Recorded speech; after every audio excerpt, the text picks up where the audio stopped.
Hello everyone, welcome to another CNCM lecture. My name is Noah Scheinbaum.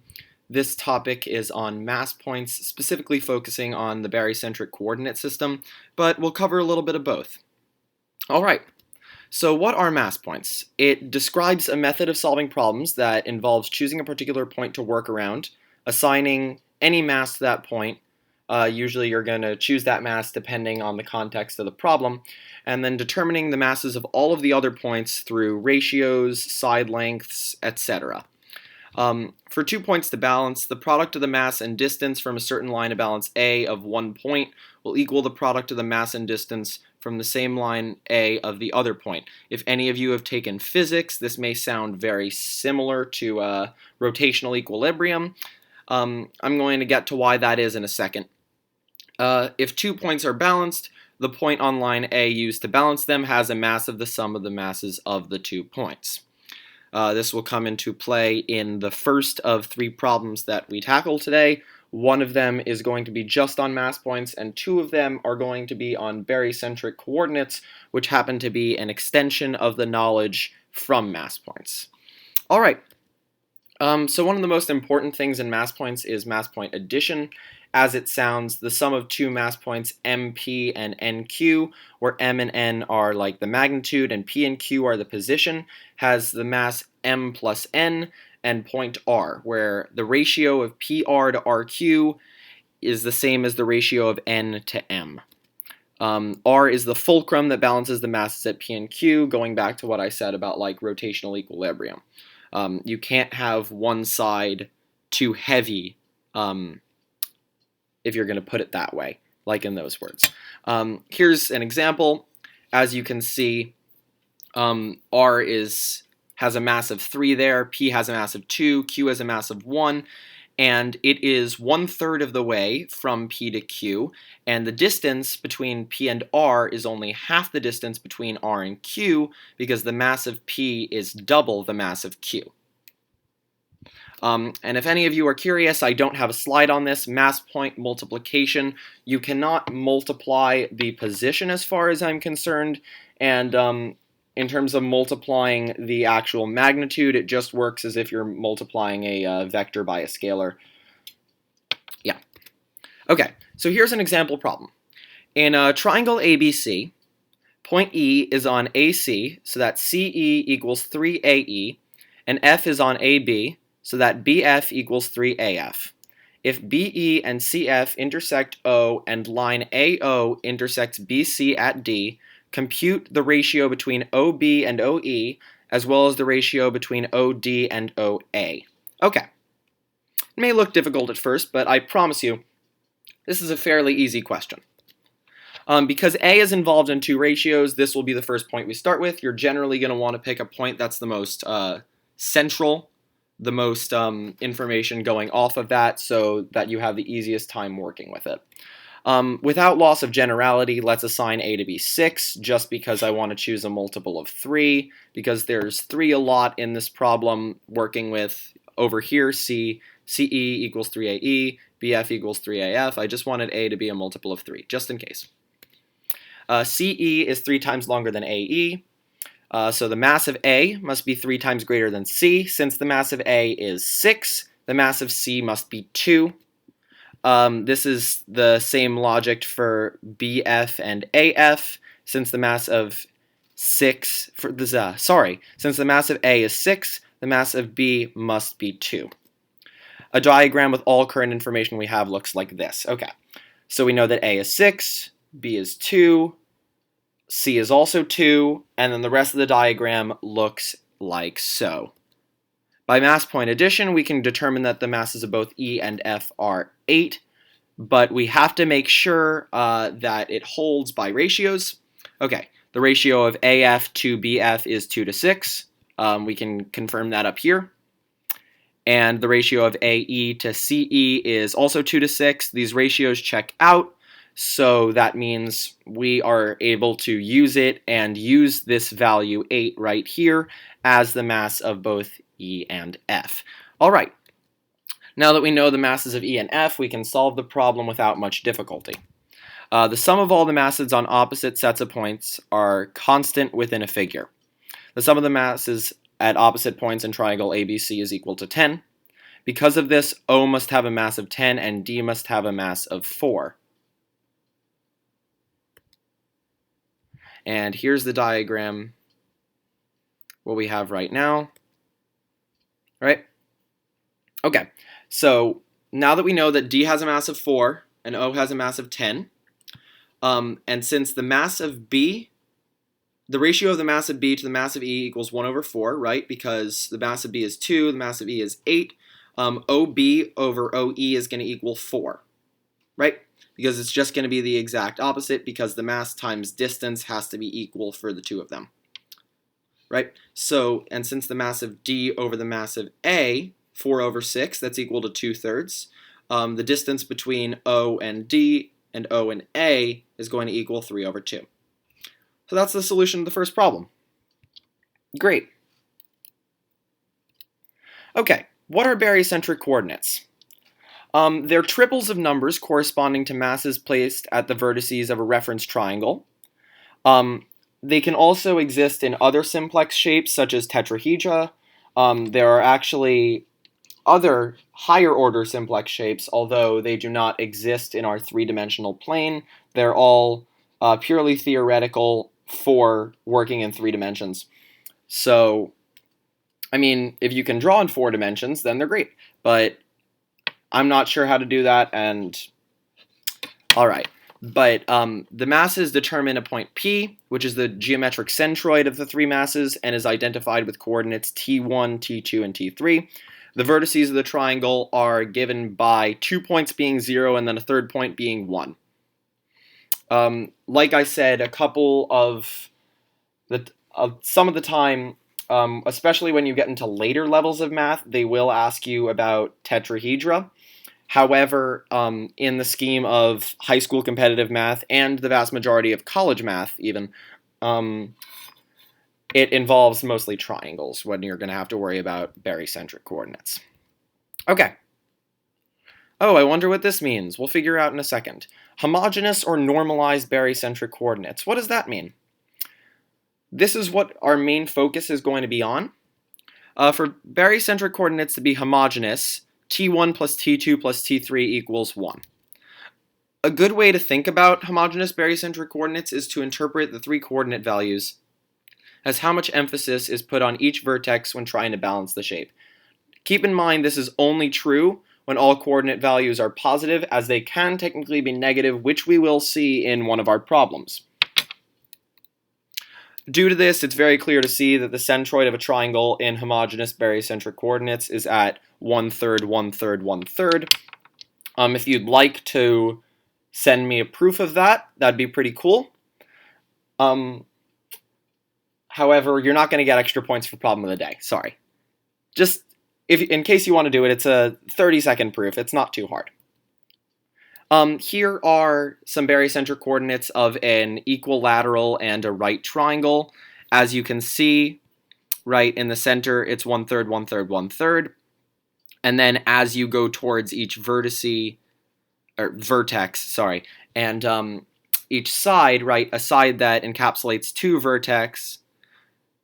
vertices will have coordinates, a positive value for those 2 slots. Like, for example, these 2 vertices have a 1 in the y and the z coordinates respectively, so this one is going to have 1/2 in both because it's in the middle of those 2. All right. Here are a couple of important formulas. I'm not going to go over them too much. I just have these here. In the description, I am going to post a link to a very, very useful handout right below the link to our Discord server. Okay, so I'm not going to go over these too much. We're going to use them later in our next 2 problems, which, hint, hint. Okay, here's an example problem from the 2017 AMC 10B, number 19. I am aware that the AMC 10B generally has answer choices. I wanted to remove them just to make sure that, like, you solve this without being able to guess. Okay, so let ABC be an equilateral triangle. Extend each of these sides as directed. What is the ratio of the area of A prime, B prime, C prime to the area of ABC? Okay, We should set up a barycentric coordinate system with respect to ABC, where A has coordinate 1, 0, 0, B has coordinate 0, 1, 0, and C has coordinate 0, 0, 1. The side length, or rather the length of A prime, is 3 times the length of CA. From C to A, the x value of the coordinate increases by 1, and the z value of the coordinate decreases by 1. Thus, from A to A prime, the x value of the coordinate must increase by 3, and the z value must decrease by 3. This makes the barycentric coordinates of A prime equal to 4, 0, negative 3. Follow similar logic to determine that the coordinates of B prime and C prime are negative 3, 4, 0, and 0, negative 3, 4, respectively. Now that we know all three barycentric coordinates and they are all homogeneous, we can plug them into the area formula. Just to check that they're all homogeneous, 4 plus 0 plus negative 3 equals 1, negative 3 plus 4 plus 0 equals 1, and 0 plus negative 3 plus 4 equals 1. Okay. Remember, this is the area formula. Okay. So it's great that all we need to know is the ratio, because we don't know the area of ABC. So all we need to evaluate is the value of the determinant of this matrix right here. And when we get that, we will have our answer. Okay, great. The only thing left to do is to find the determinant of our matrix. A 3 by 3 matrix can be simplified as such. Okay. So this is just something like a cool trick for simplifying a 3 by 3 matrix into a more manageable 2 by 2 pieces, and then finding the determinant of the 2 by 2 matrix is the same as like you just multiply B2 by C3 and then B3 by C2. So I'm not going to read this whole thing out because it's long, but I hope you all understand where I'm getting these numbers from. It's just multiplication of these two diagonals here, diagonally multiplying here, diagonally multiplying here. All right, cool. And the signs switch here because that's just the rule for converting a 3 by 3 to a 2 by 2. Okay, so we're going to use this formula, and we're going to plug our matrix's values into it. So here is our matrix. Just a refresher, this is A1, B1, C1, etc. Okay, so when we do this all, it's going to be 4 times 16 minus 0 plus negative 3 times 9, which gives you 64 minus 27, which is 37. 37 is the value of our matrix, which is also the value of our ratio. The area of A prime, B prime, C prime is 37 times greater than the area of ABC. Thus, the ratio is 37 to 1. Great. Not a particularly hard question. Although there are easier ways to solve it, you can recognize that the outermost triangle is also equilateral and just go from there using basic trig identities. But this isn't a lecture on basic trig identities. It's a lecture on barycentric coordinates, and we're going to use them whenever necessary, and sometimes when not necessary. Okay. Here's another example problem and my last one. In triangle ABC, AC equals BC, immediately knowing that that triangle is isosceles, right? And point D is on line BC, so that CD is 3 times the length of BD, and E is the midpoint of AD. CE's length is square root of 7, and BE's length is 3. The area of ABC can be expressed in the form of m root n. Find m plus n.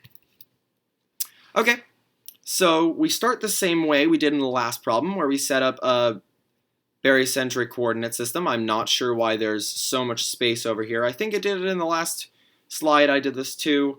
Sorry about that formatting. But we have to set up a barycentric coordinate system for ABC, same way it was done in the last problem.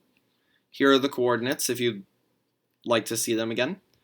Since CD equals 3BD, D is 1/4 of the way to C from B. Thus, D has coordinate 0, 3/4, 1/4, right? Because it's just going to be 1/4 of the way from this one to this one. So you take away 1/4 of 1 here, and then add 1/4 of 1 here. Okay. Formatting again. Next, with the information that E is the midpoint of AD, you can calculate that E has coordinates 1/2, 3/8, 1/8. Just you take A, you take D, you add them up, and you divide them by 2. Okay.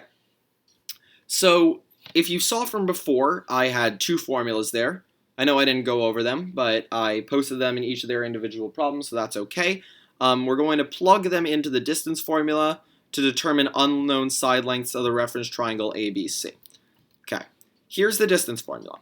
If there is a displacement vector within a triangle, vector PQ equals XYZ, then the length of that vector can be found using the formula below, which I will not read out, where A equals the side length of BC, B equals the side length of AC, and C equals the side length of AB.